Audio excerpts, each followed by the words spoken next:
you.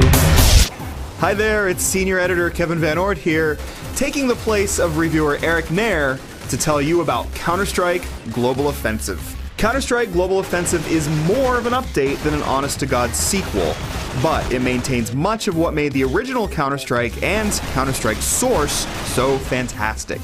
As such, the gameplay and near-perfect balancing make it absolutely enthralling, and it's one of the greats in the multiplayer FPS genre.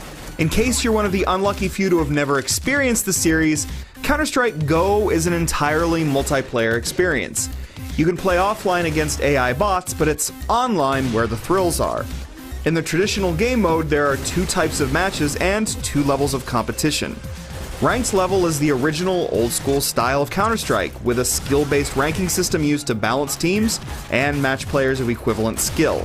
Casual level is for newer players and removes aspects like friendly fire and the need to purchase armor between rounds. Both of these levels feature several maps, some new and some old. Each map is tied to a game type. In defusal games, one team must plant a bomb at a critical site and defend it until it explodes. The other team must try to either prevent them from planting the bomb or defuse it before it goes off. The other game type, hostage rescue, turns the tables.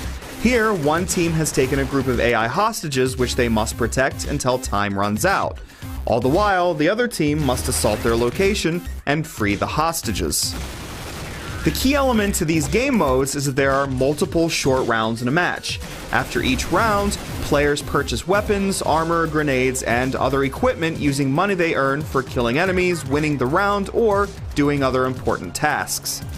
Winning teams will tend to have better equipment, while losing teams tend to be worse off. The disadvantage is never insurmountable, but it does give teams an incentive to work together. In serious matches, communication and planning are key, as players who die cannot respawn until after a round is over. Games are fast-paced without being impossible. Players generally die at least a few times, which gives them time to review their own mistakes and plan for the next round during the downtime. If you prefer no downtime, two new game modes should suit your fancy.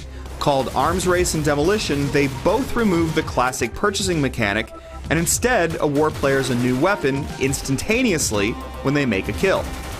Weapon awards generally go up in deadliness from an initial lousy weapon, reach an acme, and then begin to go down in usefulness, usually forcing the player at last to use nothing but his knife. Arms Race also removes the downtime of waiting after you die and plays a lot more like a traditional deathmatch game.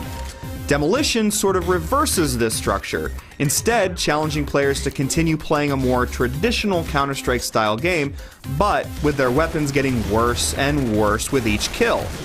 Both of these new modes are tremendous fun, even though they are departures from the core formula. No matter which modes you choose to play Counter-Strike Global Offensive in, however, you'd better be playing with a keyboard and mouse. On the PlayStation 3, playing with a controller is very difficult because Counter-Strike Global Offensive lacks the auto-aim assist that console FPS players are generally used to. Besides, many PS3 players play with a USB keyboard and mouse, which are both supported. Regardless of your platform, you'll appreciate some of the bells and whistles appropriated from other Valve games like Team Fortress 2. For instance, you now have Nemesis players who can dominate you by killing you consecutively. Presuming you use a mouse and keyboard as you should, the controls are sharp and easily customizable. There are no vehicles, special weapons, or power-ups. You get your gear, learn the maps, and rely on your skills. Counter-Strike Go adds a lot of new guns of various types, and even the new incendiary grenade, which can light a small area on fire for a short time. Bottom line, Counter-Strike Global Offensive adds plenty, tweaks a little, and keeps the best parts of what is one of the best multiplayer shooters ever created. If you're into shooters, team-based gameplay, or just old-school games done right, few games are better than this one. Only one man left.